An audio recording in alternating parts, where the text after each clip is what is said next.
ವ್ಯವಸ್ಥೆ ಇರಲಿಲ್ಲ. ಅಕ್ಷರ ಅನ್ನೋದು ಕೆಲವೇ ಜನರ ಸೊತ್ತಾಗಿತ್ತು. ವಿಶೇಷವಾಗಿ ಉತ್ತರ ಕರ್ನಾಟಕದ ಸ್ಥಿತಿ ಅಂತೂ ದಯನೀಯವಾಗಿತ್ತು.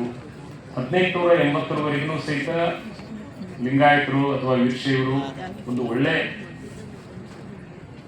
ವ್ಯವಸ್ಥೆಯಲ್ಲಿ ನಾವು ಇದ್ವಿ. 1881ರ ನಂತರ ಕೆಲವರ ಕುತಂತ್ರದ ಭಾಗವಾಗಿ ಇತಿಹಾಸವನ್ನು ಓದಿದರೆ ನಮಗೆ ತಿಳಿಯುತ್ತದೆ, ನಮ್ಮನ್ನ ಚಾತುರ್ವರ್ಣ ಪದ್ಧತಿಯಲ್ಲಿ ಸೇರಿಸಿ ಶೂದ್ರ ಕೆಟಗರಿಯಲ್ಲಿ ಹಾಕ್ತಾರೆ.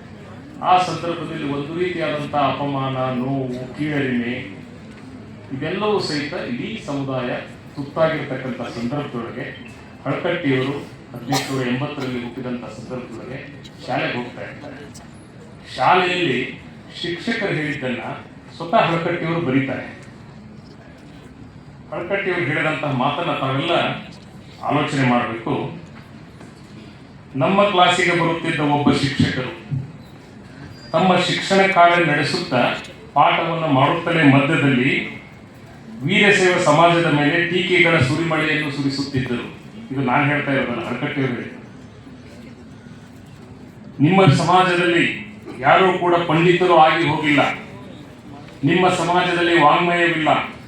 ಕೆಲ ಗ್ರಂಥಕಾರರಿದ್ದರೂ ಅವರು ಮೊದಲು ಬ್ರಾಹ್ಮಣರಾಗಿದ್ದರು, ನಂತರ ಅವರು ವೀರಶೈವರಾದರು. ವೀರಶೈವರು ಮರಾಠರಂತೆ ಶೂರರಲ್ಲ, ಅವರಲ್ಲಿ ಯಾರೂ ರಾಜಕಾರಣಿಗಳಿಲ್ಲ, ಅವರಲ್ಲಿ ಯಾರೂ ರಾಜರಾಗಲಿಲ್ಲ ಎಂದು ಹೇಳುವುದರಲ್ಲಿ ಆ ಶಿಕ್ಷಕರು ಬಹು ಸಮಯವನ್ನು ಕಳೆಯುತ್ತಿದ್ದರು. ಇದರ ಕುರಿತು ಮಾಹಿತಿ ಇರದ ನಾವು ಶಿಕ್ಷಕರು ಹೇಳಿದ್ದನ್ನು ಸುಮ್ಮನಿರಬೇಕಾಗುತ್ತಿತ್ತು. ಇದನ್ನ ಹಳಕಟ್ಟಿಯವರು ಬಹಳ ನೋವಿನಿಂದ ಅವರು ಪಾಠದಲ್ಲಿ ಆಗ್ತಕ್ಕಂತಹ ಒಂದು ನೋವನ್ನ ಅವರು ವ್ಯಕ್ತಪಡಿಸ್ತಾರೆ.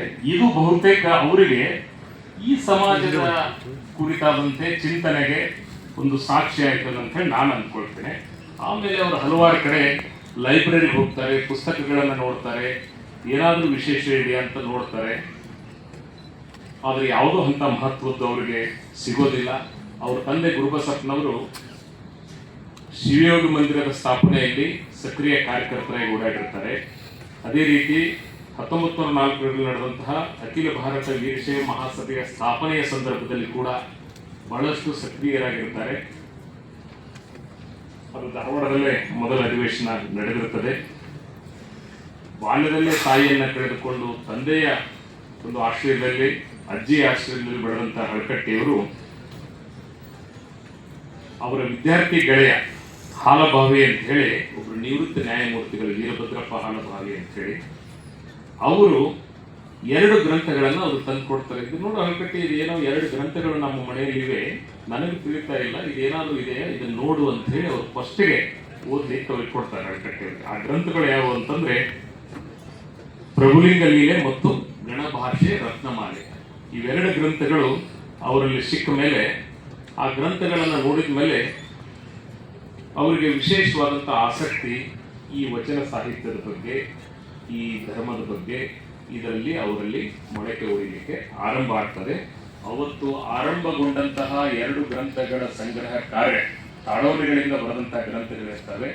ಮುಂದೆ ಅವ್ರ ಜರ್ನಿ ಯಾವ ರೀತಿ ಸ್ಟಾರ್ಟ್ ಆಗ್ತದೆ ಅಂದ್ರೆ, ಆಗಲೇ ಇವರು ನಮ್ಮ ಸೋಮಶೇಖರ್ ಸಾಹೇಬರು ಹೇಳಿದಾಗೆ ಶಿವಲಿಂಗಪ್ಪ ಮಂಚಾಲೆಯವರ ಮನೆಯಲ್ಲಿ ಧಾರವಾಡದಲ್ಲಿ ಬಹುದೊಡ್ಡ ವಚನಗಳ ಕಟ್ಟುಗಳ ಒಂದು ದೊಡ್ಡ ರಾಶಿನೇ ಅವರಿಗೆ ಸಿಗ್ತದೆ. ಅದರಲ್ಲಿ ಬಹುತೇಕವಾಗಿ ಪ್ರಭುದೇವರ ವಚನಗಳು ಆ ತಾಡೋಲಿಗಳಲ್ಲಿ ಇರ್ತವೆ. ಅದೇ ರೀತಿ ಸಕರ್ಷಲ ಸಿದ್ಧಾಂತದ ಗ್ರಂಥಗಳು ಕೂಡ ಇರ್ತವೆ. ನಂತರ ಬೆಳಗಾವಿಗೆ ಹೋದಾಗ ಒಬ್ಬರು ರಿಟೈರ್ಡ್ ಡೆಪ್ಟಿ ಕಮಿಷನರ್, ನಾವು ಬೆಳಗಾವಿ DC ಆಗಿ ಕೆಲಸ ಮಾಡಿದ್ರು ಸರ್, ಅಲ್ಲಿ ಗುರುಸಿದ್ದಪ್ಪ ಅಂತ ಹೇಳಿ ಅವರ ಮನೆಯಲ್ಲಿ 7 ಗ್ರಂಥಗಳು ಬೆಳಗಾವಿಯ ರಿಟೈರ್ಡ್ DC ಆದಂತ ಗುರುಸಿದ್ದಪ್ಪನವರ ಮನೆಯಲ್ಲಿ ಸಿಗ್ತವೆ. ಭೋಜಪ್ಪ ಭೋಜ್ ಅಂತ ಹೇಳಿ ಇನ್ನೊಬ್ಬರ ಮನೆಗೆ ಹೋದಾಗ ಅಲ್ಲಿ ಸುಮಾರು 10 ಗ್ರಂಥಗಳು ಹಳಕಟ್ಟಿಯವರಿಗೆ ದೊರೆಯುತ್ತವೆ. ಆಮೇಲೆ ಅವರ ಸೋದರ ಮಾವ ಬನಹಟ್ಟಿಗೆ ಮರಳಿ ಬಂದಾಗ ತಮ್ಮನಪ್ಪ ಚಿಕ್ಕೋಡಿಯವರನ್ನ ಹಳಕಟ್ಟಿಯವರ ಜೊತೆಗೆ ನಾವು ಸ್ಮರಿಸಬೇಕು. ಯಾಕಂದ್ರೆ ಈ ಹಳಕಟ್ಟಿಯವರ ಸಮಗ್ರ ವ್ಯಕ್ತಿತ್ವ ನಿರ್ಮಾಣ ಆಗಲಿಕ್ಕೆ ತಮ್ಮನಪ್ಪ ಚಿಕ್ಕೋಡಿಯವರ ಪಾತ್ರ ಬಹಳ ದೊಡ್ಡದಾಗಿದೆ. ನಮ್ಮ ಹಿರಿಯರು, ಕಾನೂನು ಸಚಿವರು, ಪ್ರವಾಸೋದ್ಯಮ ಸಚಿವರಾದ ಸನ್ಮಾನ್ಯ ಶ್ರೀ